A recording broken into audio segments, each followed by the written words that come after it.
नमस्कार बच्चों, स्वागत है आपका इस वीडियो में जिसमें हम कैदी और कोकिला कक्षा 9वीं, ठीक है, जिसके रचयिता माखनलाल चतुर्वेदी जी हैं, उसके प्रश्न उत्तरों की चर्चा करेंगे। तो इस वीडियो में पहले 4 प्रश्न उत्तरों की बात करेंगे।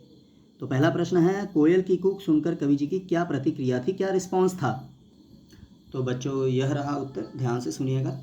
आधी रात में कोयल जी की कूक सुनकर कवि जी असहज हो उठे, अनकंफर्टेबल से। ठीक बच्चों, वह सोचने लगे कि आधी रात में कोयल के कूकने का क्या कारण हो सकता है। कोयल या तो पागल हो गई है, या कवि जी को कुछ संदेश देना चाहती है, या फिर उन्होंने कहीं क्रांति की लपटें तो नहीं देख ली। मतलब कोयल जी ने कोई क्रांति की लपटें तो नहीं देख ली जिसके बारे में दूसरों को बताती फिर रही हैं। क्योंकि जब अचानक कोई चीज़ होती है तो हम सोचते हैं ना, आखिर क्यों हो रहा है ऐसा। तो दूसरा प्रश्न है बच्चों, कवि जी ने कोकिल जी के बोलने के किन कारणों की संभावना बताई। मतलब क्या कहना चाहती हैं वो। तो बच्चों यह उत्तर है। अब कवि जी ने कोकिल जी के बोलने की निम्नलिखित संभावनाएं बताई हैं। जैसे मतलब ऊपर हमने थोड़ा पढ़ा वैसा ही।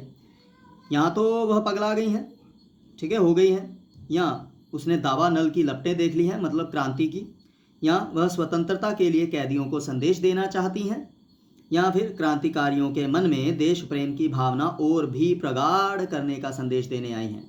मतलब और पक्की करने का कि हाँ, देश प्रेम जगाओ और देश को आज़ाद कराओ। ठीक है बच्चों। तीसरा प्रश्न है कि किस शासन की तुलना तम के प्रभाव से की गई है और क्यों। अब भारत गुलाम था तो समझ सकते हैं किस शासन की तुलना की गई है। तो बच्चों यह उत्तर है कि पराधीन भारत में अंग्रेजी शासन की तुलना तम से की गई है। तम मतलब अंधकार। क्योंकि अंग्रेजी शासक देशवासियों पर अनेक प्रकार के अत्याचार कर रहे थे। वे हर प्रकार से भारतीयों का शोषण कर रहे थे। ठीक है, एक्सप्लॉयटेशन, मतलब जैसे काम करवाया पैसे नहीं देने। उनके खिलाफ आवाज़ उठाने वालों तथा आज़ादी की मांग करने वालों को जेल की काल कोठरियों में बंद कर दिया जाता था तथा उन्हें नाना प्रकार की यातनाएं दी जाती थी। नाना मतलब बहुत तरह के, विभिन्न तरह की यातनाएं, अत्याचार। आपने भगत सिंह चलचित्र देखी होगी वैसे।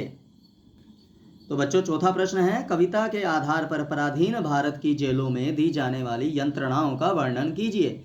यंत्रणाएं मतलब अत्याचार, मारपीट, 3rd डिग्री जिसे कहा जाता है।